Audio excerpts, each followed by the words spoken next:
Hello guys, ako nga po pala si Max Jornel Icarandang at ito ang aking presentasyon. In this video, you will see the importance of each equipment. So let's go! Stock whip is a part of most mounted stockman's equipment and may be used to keep in the contact with other riders.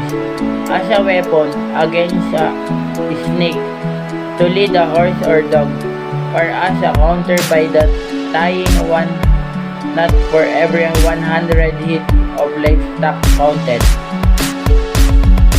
A livestock trailer, also known as a stock trailer, is an powered vehicle that is towed by a powered vehicle used in the transportation of cattle, horses, pigs, and other farm animals. A handcart is a small cart with a two-wheel which is push or pull along and is used for transporting goods. The manure spreader is a large piece of agricultural service machinery, which also for the even spreading of manure across fields. A post pounder or post driver, post rammer, post knocker, or fence driver is a tool used for driving fence posts and similar items into land surface. It consists of a heavy steel pipe which is closed at one end as handle welded onto the side. The MSD veterinary manual has been a trusted source of animal health information for students and practicing veterinary. Sorting pole is a humane and effective tool for sorting livestock of all types.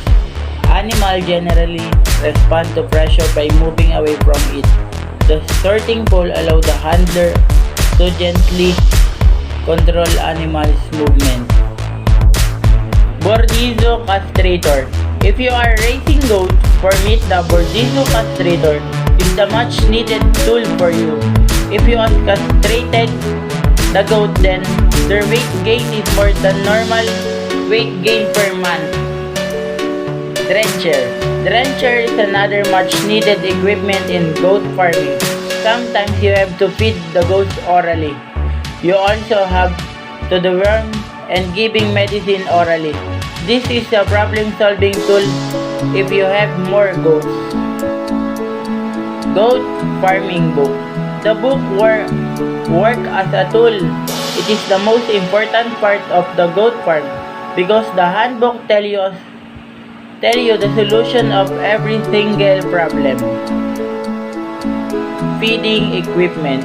Feeder increase the productivity of goats. Normally, goats waste the feed a lot. Giving on a tray is the main thing of an organized goat farm. Waterers for goat. The goats drinking 1.5 liters of water in a day. Fresh and clean water provide the goats. It is necessary, otherwise it can turn into a major disease. Goat weighing machine. The weighing machine is also the needed tool of the farm that measures that flock productivity. The productivity can be measured by checking the weight of the goat. Hoof trimmer.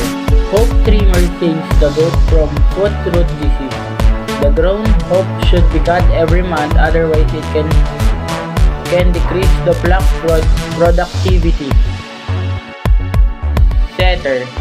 It is a machine in which proper temperature, humidity, and turning up provide for the first 19 days of incubating chicken egg.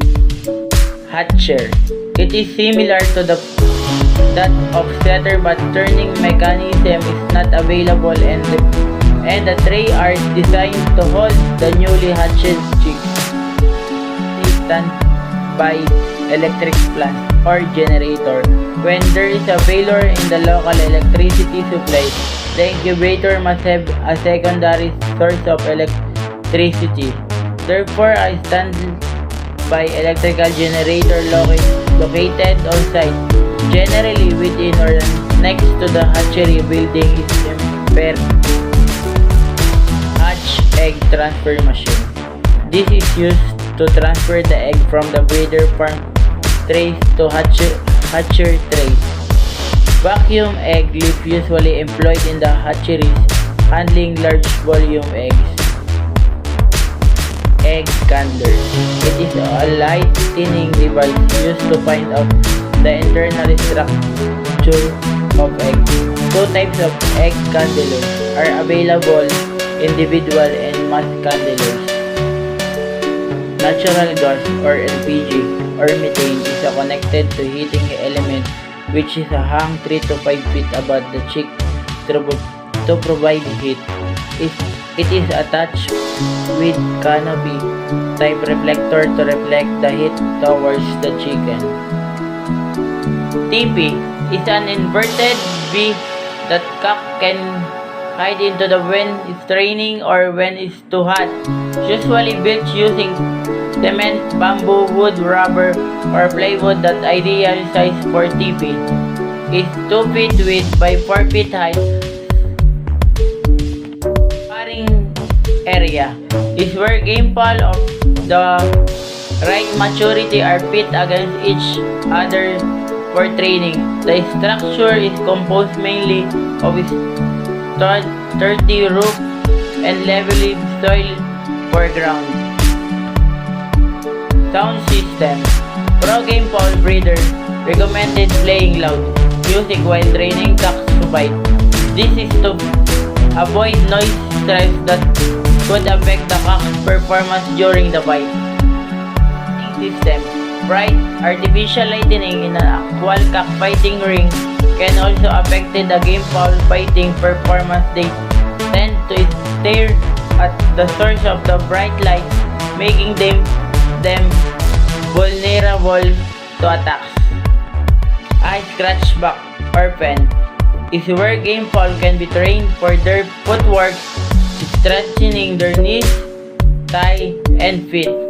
With flooring that's made of plywood and bedding that's made of corn shuck, that ideal size for a scratchback is 3 feet width by 3 feet length by 3 feet height.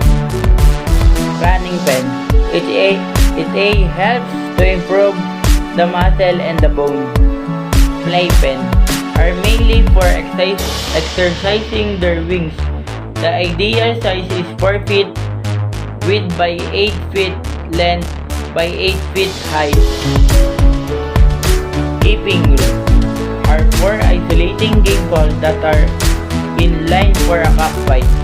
To make sure that the fowl get enough rest, keeping room are kept dark, quiet, and at an ideal temperature.